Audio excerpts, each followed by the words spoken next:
ണെങ്കിൽ അങ്ങോട്ട് എല്ലാം ഓടിപ്പോകുന്നു വേണ്ട.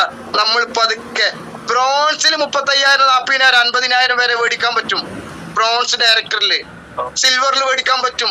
ഒരു സ്റ്റാർ ഡയറക്ടർക്ക് 1.5 ലക്ഷം റുപ്യന്റെ മേലെ വരുമാനം മേടിക്കാൻ പറ്റുന്ന ഒരു കമ്പനിയാണ് ഞങ്ങൾ. ഇതുവരെ ഞാനും എന്റെ ഗ്രേറ്റ് ലീഡറായ ഹംസ സാറും പാടെ വേറൊരു കമ്പനിന്റെ ആളായിട്ട് ചർച്ച ചെയ്യാൻ പോയി. അദ്ദേഹം വിളിച്ചു. അപ്പൊ എന്റെ ലീഡറായിരുന്നു വിളിച്ചിരുന്നത്. എന്റെ ലീഡർ പറഞ്ഞു, അൻവർ സാറെ നിങ്ങൾ വേഗം വരും, ഇവിടെ 2 പേര് വന്നിരിക്കുന്നുണ്ട്. ഞാൻ പറഞ്ഞു അവിടെ പിടിച്ചു നിർത്തൂ. അപ്പൊ അവര് എന്നോട് പറഞ്ഞെന്നാരോ, നമ്മളെ പ്ലാൻ ഒന്നല്ല, ഈ പ്ലാൻ കണ്ടാൽ ഇതാണ് ഏറ്റവും ടോപ്പ് പ്ലാൻ, ആയിക്കോട്ടെ നമുക്ക് സബൂറാക്ക് അവിടെ പിടിച്ചു നിർത്തൂന്നാണ്. ഓക്കെ നിങ്ങൾ വരുമ്പടി എനിക്ക് അവരെ പ്ലാന് കേട്ടിട്ട് തല ചുറ്റുന്നുണ്ട് ഇന്ന്. ഞാനും ഹംസ സാറും പോയി. പോയിട്ട് ഞങ്ങളെ പ്ലാൻ പറഞ്ഞു കൊടുത്തു. ഞാൻ പറഞ്ഞു സാറേ ഇനി നിങ്ങളെ പ്ലാൻ പറയൂ. അവരെ പ്ലാന് പറഞ്ഞു, ഇങ്ങോട്ട് പറഞ്ഞു തന്നു. അവിടെ ഇങ്ങോട്ട് ഇവിടെ കൊടുന്ന ഇങ്ങോട്ട് ഇത്ര ലക്ഷം ഇത്ര കോടി എന്നൊക്കെ പറഞ്ഞു. ആഴ്ചയിൽ 2.5 ലക്ഷം. ഓക്കെ, എന്റെ ഒരൊറ്റ ചോദ്യം അതാണ് സാറേ, എനിക്ക് ആഴ്ചയിലൊന്നും വരുമാനം വേണ്ട. എനിക്ക് ഈ 1-ാം തീയതി അടുത്ത 1-ാം തീയതിന്റെ ഉള്ളിൽ എനിക്ക് 1 ലക്ഷം രൂപ കിട്ടണം.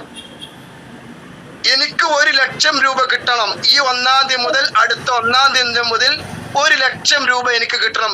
ഞാൻ നിങ്ങളുടെ കമ്പനിയിലേക്ക് ബിസിനസ് കിട്ടണം. എന്റെ ചോദ്യം ഇതാണ്. നെടുമുള്ളിൽ ഞാണി ഓടിയത്. എന്റെ ചോദ്യം, എനിക്ക് അടുത്ത മാസം 1 ലക്ഷം രൂപ കിട്ടണമെങ്കിൽ ഞാൻ എത്ര രൂപയുടെ ബിസിനസ് കൊടുക്കണം? അവര് പറഞ്ഞു കൊടുത്തു. ഞങ്ങൾ കേൾക്കുന്നില്ലേ മാഡം? ഓക്കെ, എന്റെ ചോദ്യം, ആ ചോദ്യത്തിന് അവര് പറഞ്ഞു 1 കോടി രൂപയുടെ ബിസിനസ് 1 ലക്ഷം എന്ന് പറയുന്ന സ്റ്റാൻഡിലേക്ക് കയറാൻ പറ്റുള്ളൂ. അപ്പൊ ഞാൻ അദ്ദേഹത്തോട് ചോദിച്ചു, ഞാൻ ഈ കമ്പനിന്റെ അന്ന് സിൽവർ ഡയറക്ടറാണ്, എനിക്ക് ട്രാവൽ ഫണ്ട് ഉള്ള ആളാണ്. എന്റെ മുന്നിലിരിക്കുന്നത് ഗ്രേറ്റ് ലീഡർ ഹംസ സാറാണ്, സ്റ്റാർ ഡയറക്ടറാണ്.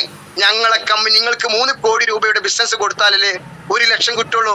ഞങ്ങളെ കമ്പനിയിൽ 3 കോടിയുടെ ബിസിനസ് കൊടുത്താൽ അതിന് ശരിക്കും കറക്റ്റായിട്ട് കമ്പനി പറയുന്ന രീതിയിൽ കൊടുക്കുകയാണെങ്കിൽ 30 ലക്ഷം രൂപ വരുമാനം എടുക്കാനുള്ള പ്ലാനുള്ള കമ്പനിയിലാണ് ഞങ്ങൾ 2 വർക്ക് ചെയ്യുന്നത് എന്ന് പറഞ്ഞു.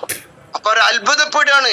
ഇതുപോലെയാണ് നമ്മളെടുത്ത് ആരെങ്കിലും പറയുമ്പോ എന്തുകൊണ്ടാണ് എനിക്ക് മറുപടി പറയാൻ പറ്റിയത്? ഞാൻ എന്റെ തല പെരിക്കാത്തത് കൊണ്ട് അവരെ ലക്ഷ്യങ്ങൾ പറഞ്ഞു കേട്ടപ്പോ ഞാൻ ഇതിന്റെ പ്ലാന് പഠിച്ചത് കൊണ്ടാ. എന്റെ ലീഡറായ ഷബിന മാഡത്തിന് ഇതിലുണ്ടാവും. ഷബിന മാഡം എന്റെ ഒരു ഐഡിയ അടിച്ചിട്ടുള്ളൂ, ബാക്കി ഐഡിയ ഒക്കെ എന്റെ അടിയിലുള്ളവരൊക്കെ ഞാനാണ് അടിച്ചത്. ഞാൻ 8% നിൽക്കുമ്പോ പ്ലാൻ പറയില്ല തുടങ്ങിയ വ്യക്തിയാണ്. കാരണം എന്താ, ഞാൻ എന്നെ പുകഴ്ത്തി പറയില്ല. പഠിക്കണം, നിങ്ങൾ ഓരോരുത്തരും പഠിക്കണം. ഇത് പഠിച്ച് മുന്നോട്ട് പോകുമ്പോഴാണ് ഇതിന്റെ ഒരു രുചിയുണ്ട്. പ്ലാന് പഠിച്ചാൽ PLC പങ്കെടുത്ത്